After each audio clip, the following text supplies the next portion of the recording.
Sir আমার নামটা দেন ঠিক আছে না নাই? আপনার নাম কি আর আপনার ঘর নাম্বার কত? স্যার আমার নাম হলো গুলজার হোসেন আর ঘর নাম্বার দেখেন 1272। ভাই ঘর নাম্বার কইলেন, ঘর নাম্বার তো ঠিকই আছে, নাম কইলেন গুলজার, এনে দেখতেছি পালসার। স্যার আমি এডমিট দিয়ে বুটের নাম দিছি, আমার নাম ভুলাবো কে? তাহলে আমি কি করবো আমার? আপনার কোনো কাম করেন না, আপনি বাজারে যাইয়ে আধার কার্ডটা জেরক্স করে 2 কপি ফটো নিয়ে আমার নগে দর্শন দেখা করে আইন। ও স্যার তাহলে আমি যাই। হ্যাঁ যাও।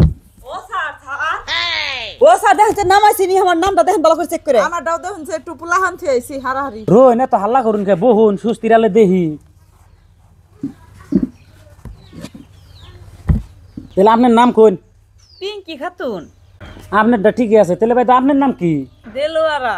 ঘর নাম্বার কোন? এনে মেলাড়ি দিল আর গড় নম্বর 81।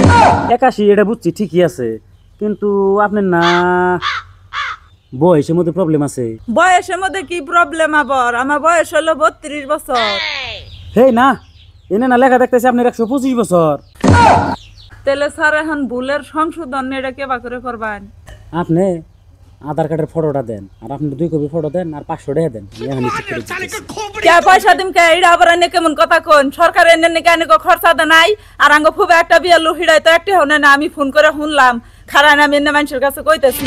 বুঝি অত রাগারাগি করেন না, তার মানে আমি চাইতাম না, অফিস আদালতের খরচ আছে তো, তাইতে আমি চাইছি। কি এর খরচ নাগে এনা আঙ্গ বুং বাং দে বুঝাবেন আর বুঝুম না। আঙ্গ ভাই একটা সাংবাদিক অহনি ফোন করতেছি, নন বুঝি যাই ফোন করো এখনি। এই বুঝি আপনারা হাল্লা করেন না, না এই যে খরচ মরচ নামন আমার, আমি এমনি কইছিলাম আপনাকে।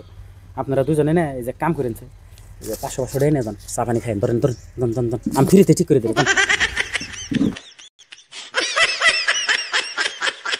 আল্লাহ অল্পতে বাঁচলাম, এখানে মাইকা মানুষ না দিয়ে চাকরি খাওয়াই না মিশিং গো।